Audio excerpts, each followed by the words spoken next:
Hello everyone, welcome to the George Hadley Show. This is a debut ting. Honestly, thank you. You could be watching Married at First Sight right now, but you are not. You are tuned in with us.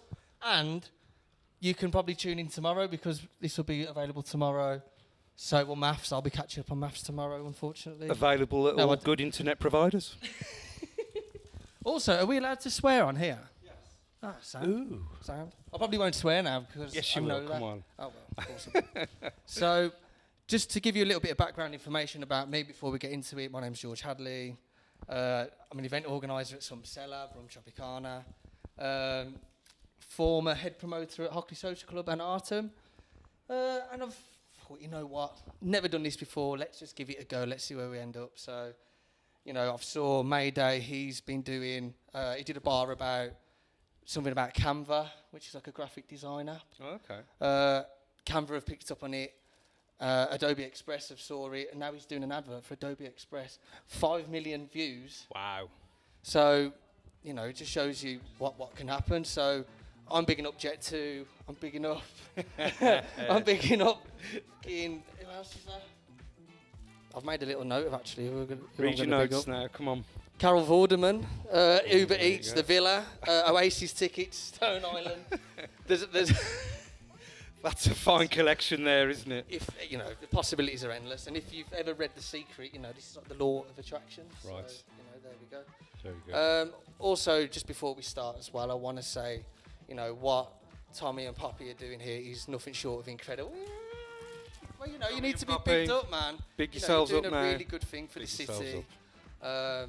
You know, we've all been moaning for so long, saying, "Oh, we need a station, we need somewhere to go, we need somewhere to do our bits." And suddenly, there you go. We've got Sigil Radio, ladies and gentlemen. So there we go. Happy days. A little shameless plug as well from me before we kick off. I'm doing a mental health workshop with. I feel really bad because I can't say the name. It's spelled EOTT, right? I've always seen them over Insta. But their message is really important. So I'm doing that on the 12th of October at Artem with Hayley Francis, Safari, and Millardo will be DJing. And it's going to be like an open talk about promoters, DJs, artists who have, you know, we've had anxieties and sort of, you know, some difficult experiences that we've had to overcome. So it's just going to be like a nice community feel and a safe space for people to come talk and say what they want. And then the big one, 9 years of Some Cellar, which is absolutely insane. That's doing really well. We've got Ringers, Millardo, Wordner, Bakes, Lowe's, Petrelli, special guest, and Wordner, and Jazz, all on the lineup, and the tickets are going really well. So it will be good. Come down. 9 years. I'm a fucking dinosaur. That's good, man. You should be proud of that. That's an achievement. Thank you. That's okay, my man. So right now I'm with none other than Birmingham and I'd say UK legend as well. UKG legend. You're too kind, sir. Gusty Campbell, aka B15 Project. Woo! That's it. Thank you very much, mate. Thank you very much. No, thank you for coming down and being a part of this. You know, this is like my first show. I'm slightly nervous. I'm not going to lie. We're all a bit nervous, mate. We're doing it live now. There's no rehearsals here. You know, all is good, mate. You've got your script. Just hang on to that, mate. I don't even know what this is anymore. You don't need it really, do you? So, I've been fortunate enough to meet you over the last few months over at Hockley, and I think we've always had a good crack. We've always had like a good conversation. That's right, mate. You know, you've got a good story, and I feel like it would be great if you know you could share that with us. And you know, a lot of stuff I don't really know, so I'm really interested in what you've done and where you've been and where you're going, basically. So, if we can kick things off by asking, like, you know, what was your first introduction to music? Whoa, like from the womb, mate. What can I say? Do you know what I mean? Like, you know, I'm a third generation musician, so my introduction to music was from word go. So yeah. My mother was a singer, my dad was a singer, my uncle, my granny, my granddad. So for me, it's just been a very natural sort of thing to get into, really. So from an early age, 14, 15, I was out doing my thing, gigging, man, as a kid. Do you know what I mean? So, you know. Was you encouraged from the get-go to like pick up an instrument? Or? I think so, yeah. I mean, it was just it's in the blood in our family type of thing. So I just saw it from a very early age. My parents rehearsing in the front room and being stuck in the back of the pub with a packet of crisps and a can of Coke. Do you know what I mean? While they played and stuff. So I kind of grew up in that environment. So it just felt very natural. So did you always feel like you wanted to be a part of that as well? So you'd see. No, nobody likes their parents' music. That's just wrong. Apart from the raving generation, which I see, which is quite interesting. No, they were like folk music and stuff, so it wasn't really my bag at all, you know what I mean? I chose my own path in the end type of thing, do you know what I mean? So, you know. So with your, I just need to add as well, I almost made the huge mistake of interviewing Gussie downstairs for the entire hour. So, you know, what I'd like to ask as well is, you know, you told me that you picked up the bass guitar, you really got into that. That's it. What was your next step then? So I became like, I was just sort of jamming with a few friends, you know, as you do when you're a kid and stuff. Picked up the bass, that was my instrument, and I was very lucky to get into like a course, like a jazz course for a year, and I just knuckled down and properly learned how to play the instrument.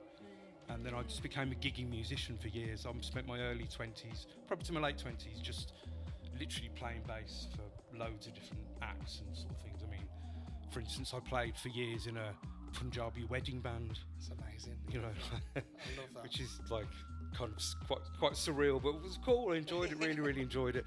And then I got to play with quite a few people. I got to play with Specials and a bit of Rankin Roger and that type of thing. I did a few sort of European tours with them and stuff. So that's where I cut my teeth as a musician, was being a bass player, playing in several bands and stuff. And so, but I don't know, something changed. Something changed in me, and I flipped into production. Well, actually, it's raving. Not raving. I discovered raving and dance music, and I've never been the same since, to be fair. So, can you tell me about your first rave experience? Do you remember? Oh my God, if I can remember it, or any of them actually. To be fair, no, that's not. They kind of all merge into one or all or nothing. I mean, I wasn't a massive raver. I think it was Aston Villa Leisure Centre, I think. Oh wow! Back in the day, early 90s. Back in the day, yeah. Proper. Sasha was playing there as well, and just proper experience that was. I mean, that was something, man. Yeah. Actually, my first experience was this is going back now, was the Eclipse in Coventry, which was legendary. And so I went there with my good friend Earl from UB40 and a few other people. So I've turned up there at this place. It's like 2 or 3 in the morning. I'm like going, what's wrong with everybody here? Like, what's wrong? And I went up the bar. I came up and says, mate, there's no beer at the bar. What's wrong with this place? They're like, oh, you don't get it. I'm like, no, I don't get this at all. What is going on? Do you know what I mean? I haven't got a clue. Like, then it's like, this band come on. I think it was K-Class. I was like, it's 4 in the morning. What are they doing? Like, 4 in the morning. Everyone going mental, like, you know. But obviously, after a while, I did get it, if you know what I mean. So. Once it was finished, you clocked on, hang on a minute. What's going on here? There's no drink. Everyone's nuts. What the hell's going on here, you know? Oh, I like it. Sounds pretty good to me. But then I fell into the club scene in Birmingham, which was great. I used to go to a club called Snobs all the time. Snobs. I remember Snobs. Back in the day there, and that was a fantastic experience. I mean, my mum and dad were big Snobs heads. Oh, were they now? Yeah. I'll probably rave you, mum, your parents, and probably. Hello, mum. Hello, dad. I remember over COVID and lockdown. I mean, they didn't commission it, but they got like a painting of the old Snobs. Oh, did they? I loved it. Yeah, no, it was great. I managed to go there a few times before it got changed, and it was a great place. It was, yeah. DJ Dick and good old Adam there from Regan from the Hair. He'll remember those days as well. Yeah, they were happy days, man. They really were, you know. So before you formed B15 Project, what were like your musical influences at the time? Just the general kind of dance. I mean, I really got into dance music. Obviously, once you got into that was it. Do you know what I mean? It just became like literally a way of life, wasn't it? Do you know what I mean? You go out clubbing at the weekend and stuff, and I kind of got bored of jazz and the funk and the soul. But I don't got bored of it, but I just kind of Yeah. moved away from that, got into dance music and just following what was going around at the time, really. I mean, back in those days, you had to literally buy a tape from outside because it wasn't commercial then, it wasn't on the radio, it wasn't about in that way, sort of thing. So you kind of felt like you were part of something quite unique, do you know what I mean? Yeah, so just followed that, and then got into the sort of the club thing and just followed that through. But then I met up with a really lovely guy who was half a B15, love him to death, Ian Warman. Yeah. He was a local radio guy, and like I played him some of my tunes. He's like, says, you want to have a listen to this? And he introduced me to, well, garage. Yeah. I think, what tune did he hear? I think it was R.I.P. 1999 or something. Big tune. And I was just like, that's what I want to do. Fucking great tune. That is what I want to do. It just sounded new and fresh to me. Do you know what I mean? So then I just made loads of crap garage tunes for years that were just terrible. Do you know what I mean? But you've got to start somewhere. What was you doing? Was you doing it off like a keyboard, or was you doing everything? Was you? Back in those days, like, you had to buy a studio. And I literally took a loan out and went into business with guys, and we spent 15 grand, and this is back in the 90s. That was a lot of money. We still didn't have a whole studio. But you know, we bought some equipment, and I sat there and just taught myself how to use it. You know, sort of. You know, back in there's no YouTube. You know, things there to help you. So, like, you know. Would you always come across people who were, they knew a bit, and they would come in and they'd show you the ropes? That's it. Yeah, I was literally phoning people. What do I do if I press this button? What happens if I do that and stuff? And just determination, I think. Once you've got, you know, once music's your thing and you've got that in you, it's a drive. And so I just didn't, you know, nothing would stop me. Like, if I didn't know it, I'd just literally phone somebody up or try and just to, you know, overcome the technological barrier that you have at first. Because back in those days, you know, you were making crap music. You had to make loads of it before you started to get to something that was, you know, it was good. And can I tell a story about Neil Rushton, who used to run, I forget what record, Neil Rushton, an absolute legend. He gave us our first remix. And it's gone away. We spent ages on it thinking, oh, it's going to be fucking brilliant, this is. We loved it, it's great. Like, so Neil Rushton gave us, he said, oh yeah, come and have a listen to it. Like, he says, so we were like really excited, gone into his office thinking, oh, it's going to be fucking great. Stuck it on, played it in, and I could just see the look on his face thinking, what the fuck is this shit? Traumatised. And I was just looked at it, I was like, you don't like it? And it just, it broke my heart. Yeah. But it was a good thing, because I thought, do you know what? You've got to go away and try harder. Yeah. You've just got to go away and just get better and try harder. So it kind of lit a fire in me ass. You can sort of go two ways, can't you? You can go, oh fuck, I ain't fucking doing this anymore. Yeah, well, you can get offended by it and, you know, think, or you can see it for what it is, and you know you've got to try better. So I think as well, when you know your journey, like you said, you've taught yourself. Anyone who's got like a bit of skin in the game, and even if they give you some sort of negative feedback, you know it comes from a good place, and you know that it's something for you to work off, and it's. That's right. To be fair, you know, you've got him in the room. But that's like, I look there at that and I go, yeah. fucking hell, that's a good start. Yeah. He's here. Then you go, you know what, Neil, I've been working on it. Have a look at this now, and if you could, it's even worse than He didn't before. say anything, but I just knew by the look on his face. He's thinking, oh dear. But you know, it was our first remix and stuff. But it just made me want to try harder. So I just went back in the studio and went at it again, and you know, just kept going. You know. How do you feel about when you finish a tune? Because I know, I've never produced a track, but I know that it's like a common issue that comes around with producers, that they go, fuck it, I don't know when to finish this, or is it finished? There's what's the paralysis from analysis? That's what we call it. That sent a shiver down my spine. I don't even produce. Paralysis from God. analysis, because as you say, you don't know when to stop. You see, because you can just keep going forever, and you've got to let them go at some point. Is that something you had to learn? Yeah, I learned that because I ended up doing a lot of music for film and TV. Oh wow! And you're working to deadlines. Yeah. So you've got no choice. You've got to finish. You've got to close the tune. So I had a knack of being able to go, all right, look, there's no point carrying on because the listener isn't going to appreciate what you're doing. You're just tinkering with tiny little bits that nobody gives a crap about. Do you know what I mean? So like they only hear the song. Do you know what I mean? They don't hear all this stuff you're doing underneath for hours and on end. Do you know what I mean? I guess so there's like a massive emotional attachment to the tune. Even if you don't particularly like it, you're like, I've spent fucking ages doing this. Like, that's I it. can't imagine. Well, what happens is by the time you finish with it, you never want to hear it again. 'Cause you've heard it that many times. Like, do you know what I mean? And so you literally, that's it. Once I used to literally be that way. You know, once they were done and out of the studio, you kind of you'd already been through what that listener's going to go through. Yeah. Do you know what I mean? Before they get bored of it, type of thing. But what the listener gets to hear, what you don't, is they get to hear all that work in one go. Yeah. So they can hear all that effort you put in. They hear it in one go. Well, you don't hear it because you're building it bit by bit. So by the time you get to the end of it, you've had enough of it. What TV and film was you involved? I did a lot, yeah. I worked with a guy called Cully, who was a partner of mine for years.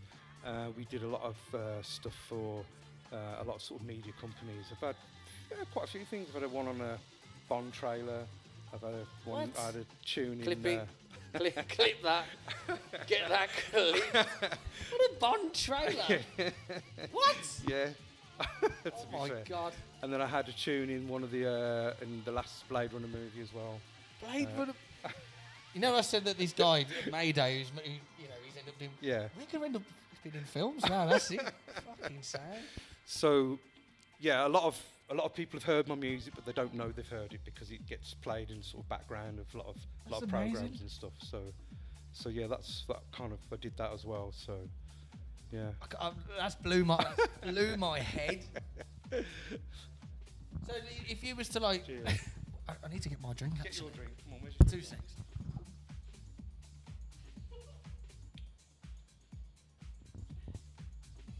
What am I drinking? Pale Brummy. Pale Brummy. Big up. Big up the Pale Brummy. That's the sponsorship. We know what happens when you come on this station. So just sort of going back to B15 project and how it formed. So you met with Ian. Met with a guy called Ian Warman, who was a radio presenter back in the day. I think it was Galaxy then, way back in the day. Oh wow, Galaxy is a throwback. Along with my good pal Andy Ward. And so yeah, he was in the know. And back in those days, he was getting all the promos. He was getting all the stuff from, all the stuff coming out. So he was kind of on the edge of it type of thing. And we said, let's do some music. And we were sitting in like a unit in the back of Broad Street. I'm like, what are we going to call it? I was like, I don't know. So I says, well, where are we? This is Edge Bastards. Is that B15? And he just went, B15 Project. Literally, that was it. Do you know what I mean? So coming up with the name it's either the best or the worst thing ever. Yeah, but yeah, we were the original postcoders back in the day. You started something off there, haven't you? Hopefully not postcode wars, but postcode wars, man. Oh my God. So that's literally how we came up with the name. Yeah. So as imaginative as that, but there it is. It's worked, and it's great. It worked. Yeah. To be fair, it did work. So in terms of you guys making music together, how did you come around with Girls Like Us? Because it's cemented in UKG history. No matter what happens, it'll always be in a compilation. It's huge. It's one of the best. Yeah, yeah. Thank you, man. Thank you. That means a lot. It does mean a lot. When I think one of the most beautiful things about making a track, especially if it's been successful, is that I share a tiny little bit of lots of people's lives, because a lot of people have got a memory that they've attached to that tune, because that's what music does. It evokes memory. So probably go, do you remember when we were in blah blah and we heard that tune and this kind of thing. That's a nice thing, isn't it? Do you know what I mean? So for me, it was it was a nice thing. But I thought I was making underground garage bangers, but instead I was making like a pop tune. But I thought I was being cool. Oh, this is going to really do the clubs, But I think the funny thing with music is, as a producer, it's the one you're not watching. Yeah. I had no idea that was going to be a hit at all. I just did it at the time with a bunch of other stuff I was doing, and it sat on a CD in a cupboard for a year doing absolutely nothing. Do you know what I mean? So I had no idea it was going to be a hit at all. Do you know what I mean? How does So what's the next stage then? So you've got this track. It's sort of sitting in the back of the cover. How do you suddenly get it to where it was? Okay. So it was sitting in the record company's office, so Rockabessa Records, and we've done a few tunes for them. Like I basically remixed pretty much their whole back catalogue. So I'd done stuff. I'd done a load of artists, Mr. Vegas, Birmingham Crew. Nice. Quite a few others, and that. So nobody was watching one individual tune because there was a few sort of thing. Yeah. It sat in the office, and I think it was, I forget her name now, a lass from London. Back in the day when people actually used to go to places as opposed to just, doing a video call, she used to do the rounds, and she came to the record company. Was it the vocalist? Sorry? The lady? No, she worked for EMI. She was from London. Yeah. She's scouting. She's going around, like, visiting people and scouting, and they said, "Oh, we've got this." Literally pulled this CD out of the thing, put it in, and she went, "That's a hit record." And they're like, "You what?" She says, "That is a hit record." And they're like, "No way." She says, "Yes way. I'm telling you right now, it's a hit record." So obviously we're like, bloody hell. So she took it down to London with her. I forget the name. There's a guy who used to do all the dub plates back in the day, because obviously you had to have it cut to acetate then to play. Yes, when someone says, "Oh, this is a hit," do you mentally start going, "Well, maybe it is"? Or I wasn't there. You see, I wasn't there when I wasn't privy to that conversation at that time. But she took it down to London, gave it to this guy who cuts all the acetates for all the DJs, and only 2 DJs picked it up. No way. Timmy Magic from Dream Team and the guy from Artful Dodger, and those 2 picked it up. And they were doing absolute beats, really. Artful Dodger back then was just fucking... They just controlled garage. Yeah, absolutely. Yeah.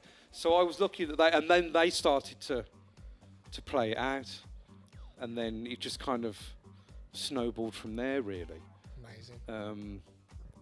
But yeah, so like, it found its way, it literally found its way, like, and then they started playing it out, and then Relentless Records signed it in the end, who was a subsidiary of Virgin, and they really got behind it and got it to the right places, shot a video for it and all that type of thing. And how did all that feel for you back then? Just were you like, what, this is insane.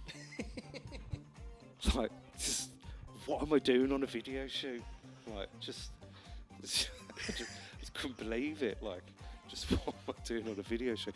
But the most surreal moment was driving to Top of the Pops. That was... I saw the video of you on Top of the Pops. Terrible. It's awful. Such a terrible performance. No, halfway through, I gave it miming on the keyboard. I was like, "Hello, Mum." Well, I was just like jumping around, waving at anybody. I thought, I'm never going to be here again. You might as well just have a laugh with it. Do you know what I mean?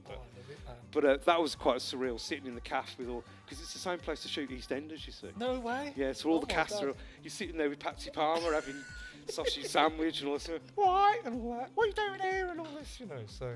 Just a really I'm in B15 project. Yes. Well, we've got a nice Birmingham accent, yeah. So it was a bit kind of weird, yeah. It was just a weird experience. What was it like with the Top of the Pops crowd and all that? Because, Top of the Pops, I remember it from in my childhood. Like I loved it. Yeah. Everyone did.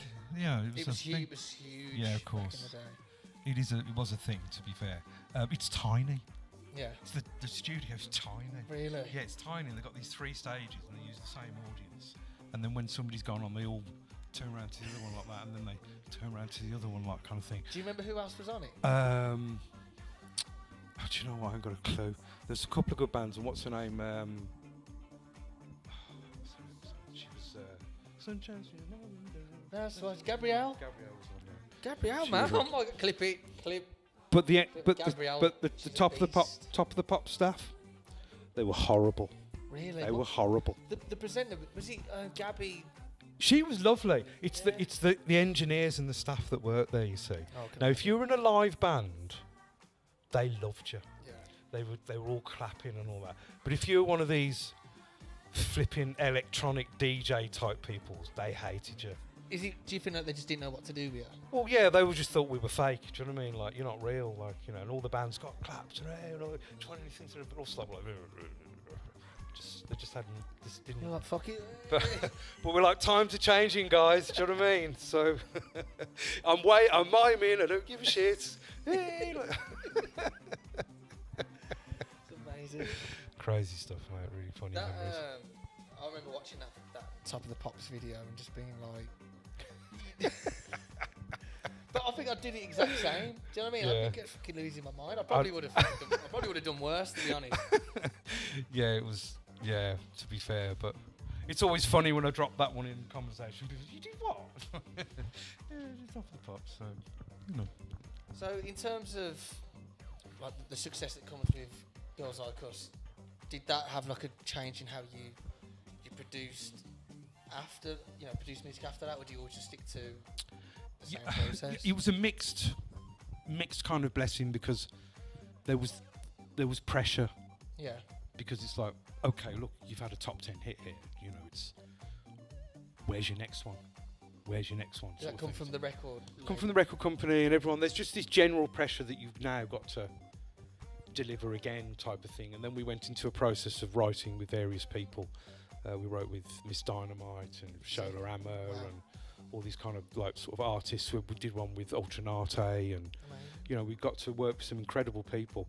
But they're looking for that elusive hit type of thing, and we signed a record deal, and the pressure got to me. I'm not going to lie, George, it got to me because there was so much expected.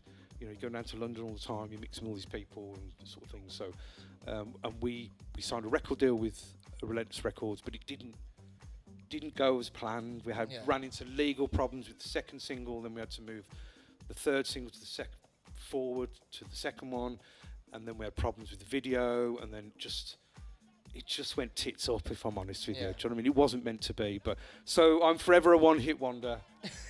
One's better than none. Mate, and if you're gonna do it, do Girls Like Us from B15 Project, man. Fair play to you, mate. I remember it's not funny. I think my mum's listening, but good memory of my mum. She would play your tune.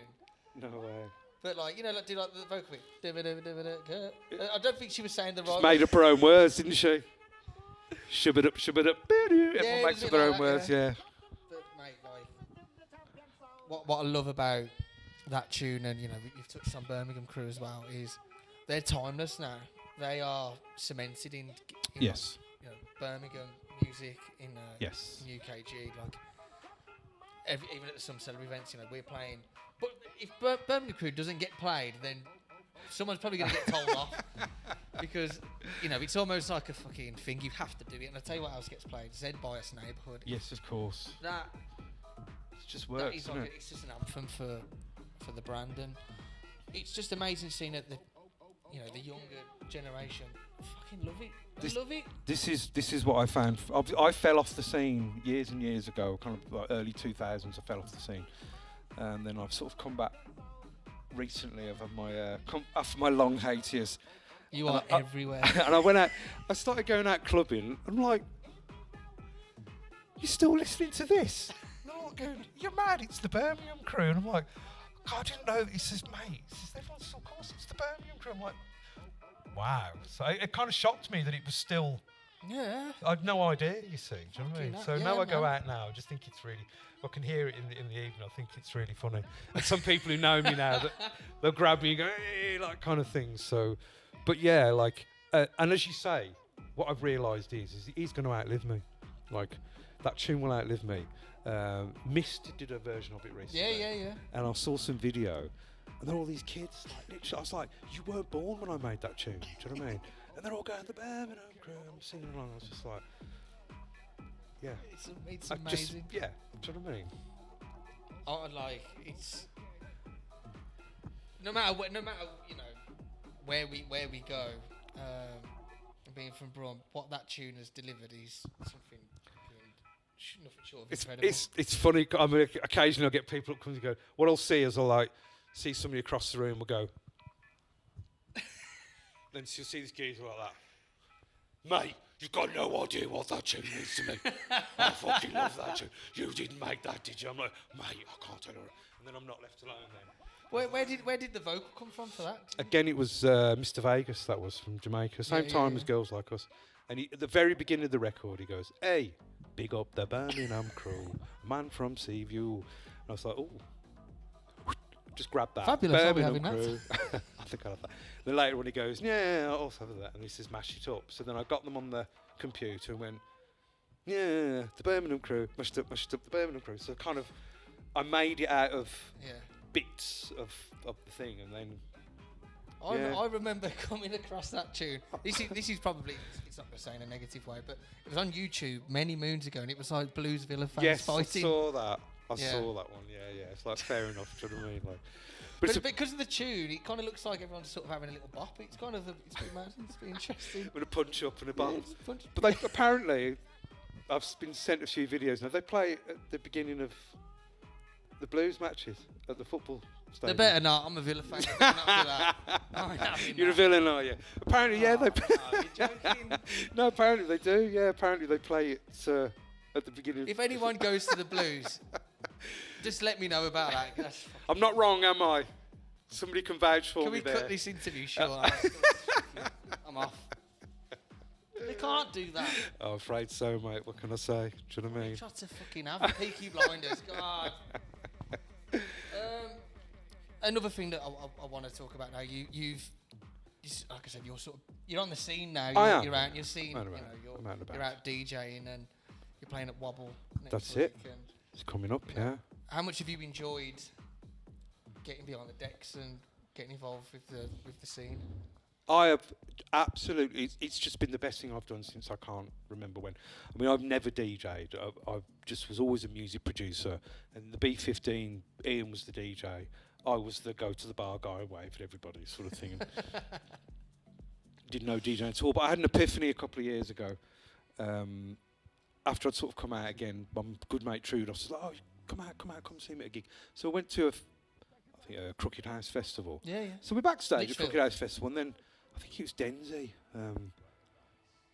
So I said, "All right, mate, what time you're on?" I'm like, "What are you on about?" He says, "Have I missed your set?" I'm like, "What are you talking about? I'm here with Trude," that sort of thing. And after about the fourth or fifth person, I was like, "I'm missing a trick here, aren't I?" 100%. I rang up my mate Jack. "Mate, I'm going to be a DJ." He's like, "Fuck off." I said, "I'm going to be a DJ." He said, "Get it." And that's what I did. And I just said, "That's it. I'm going to DJ." So that's it. I manifested it. Once you started and you started practicing, how was the first few sort of like lessons with yourself? Because you've been around music for a long time. Did you find it okay? Was it? I found it. I transitioned into it quite well because, I mean, when I started looking at these new controllers, I just like, oh, there's the echo. Oh, there's the filter. I kind of understand music technology and production. Yeah. So for me, they were just like, oh, this is like being in the studio, except it's with other people's music type of thing. So I found from a technological aspect, it was quite easy for me to just pick it up and just sort of get into it. So I'm really enjoying it. I'm absolutely loving it. Yeah. So you mentioned as well that you like playing a lot of house music as well. We're sort of going off the back of like garage, but I love it all, mate. Yeah. I love it all. Do you know what I mean? Nothing's, I love all music. Like, garage was obviously the thing that I'm known for, but I was much a house head. I'm loving Amber Piano as well at the minute. I'm doing some stuff with that, and do you know what I mean? And funky house, soulful house, whatever. I don't disregard any music. If I like it, I like it. So I've been really enjoying that. I mean, I've had a few opportunities to sort of play house. Phil Gifford's given me some gigs at Wobbles, which has been absolutely brilliant.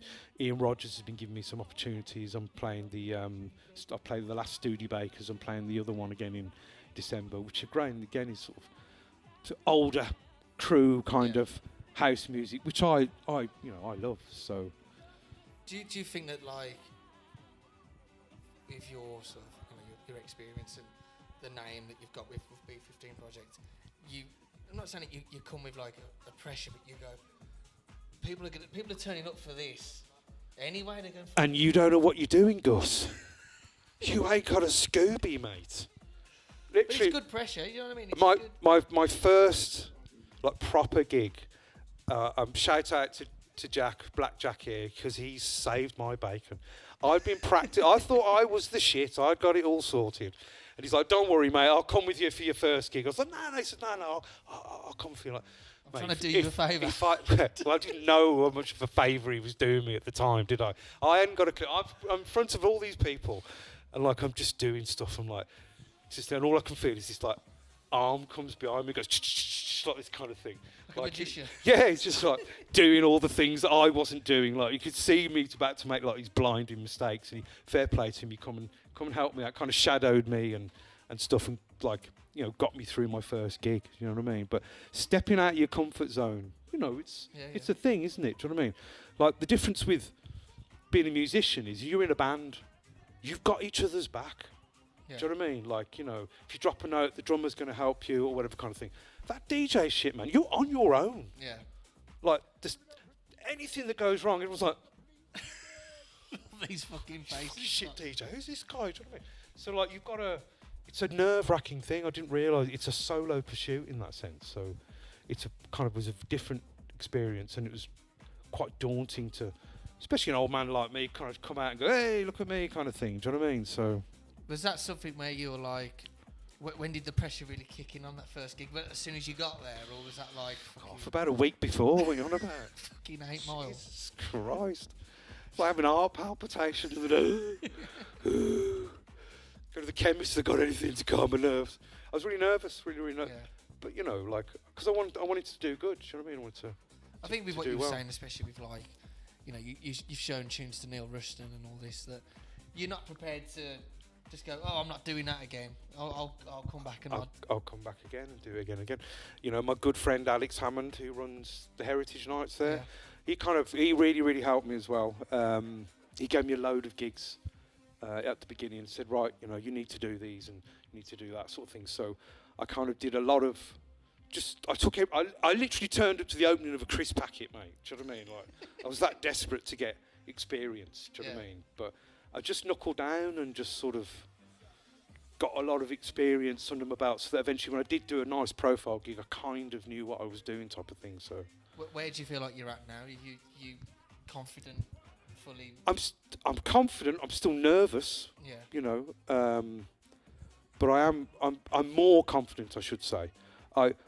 Because what I realised is that I've spent my whole lifetime listening to music. I don't know any fucking tunes. I was like, I don't know the names of any of these tunes. They're all like, gosh, don't you know that? I'm like, oh, I don't know something. So I've spent a long time now trying to absorb, I think DJs, they're encyclopedic people.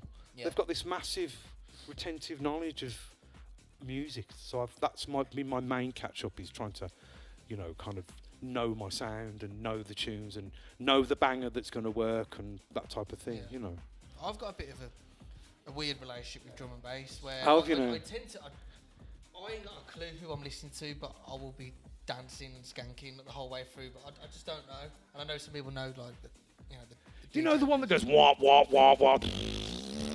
Nope. No, but I like it. I like it.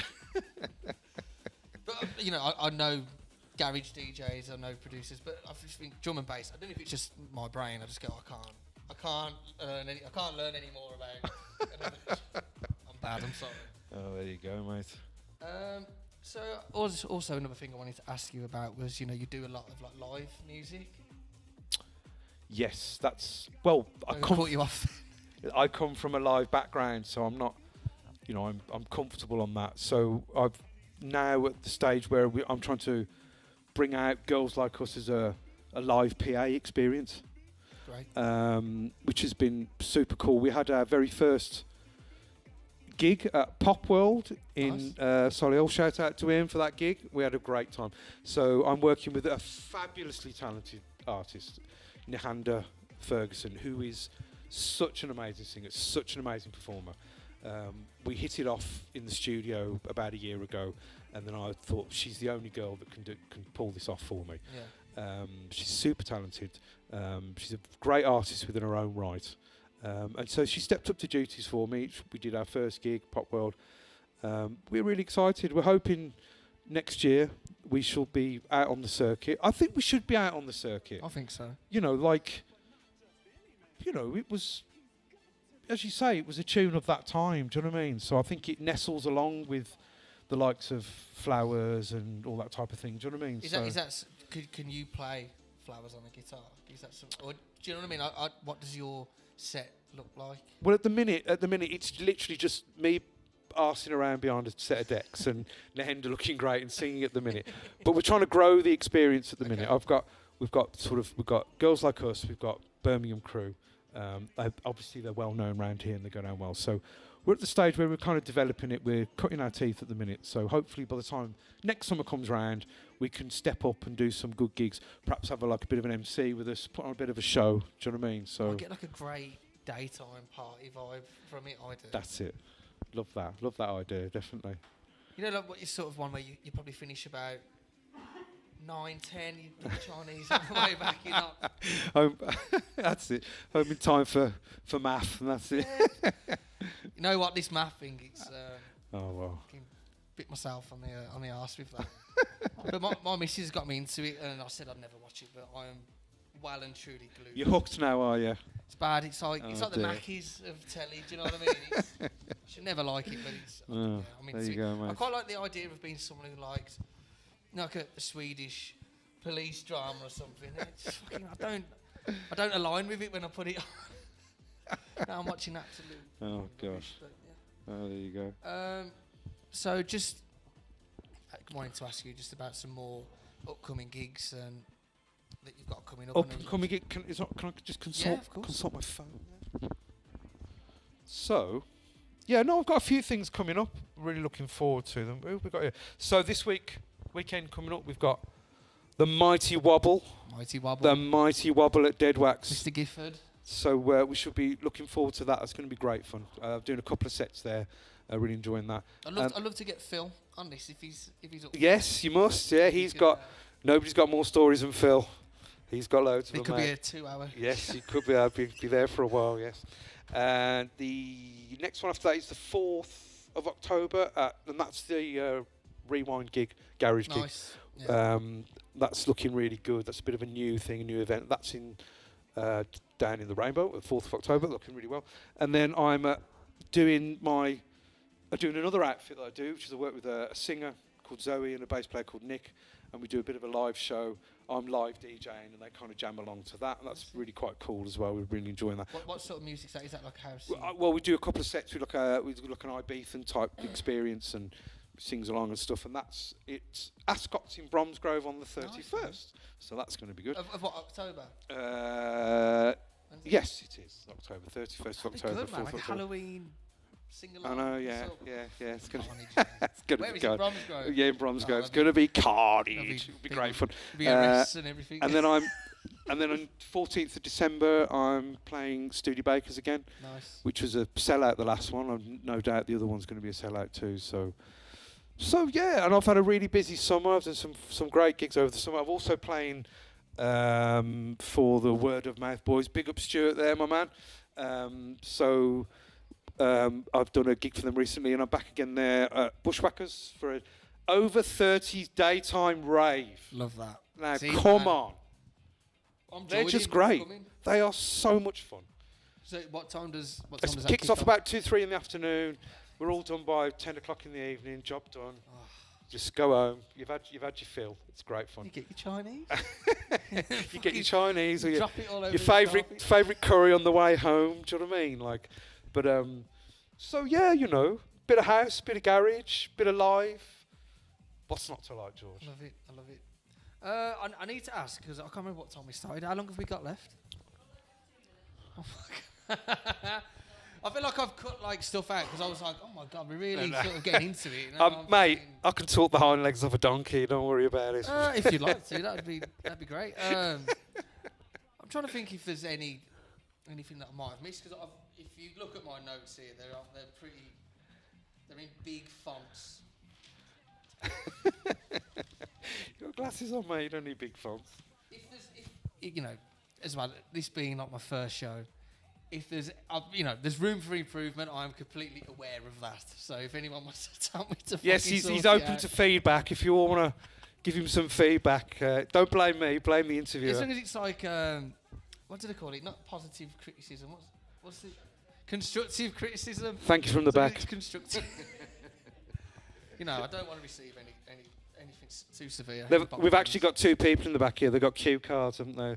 They're telling us what to They're say. just both they're just shaking their heads in disgust. So, get off! Nobody likes you. We're gonna go back to the DJing side of things after this. Yeah, sod this interview, Lark.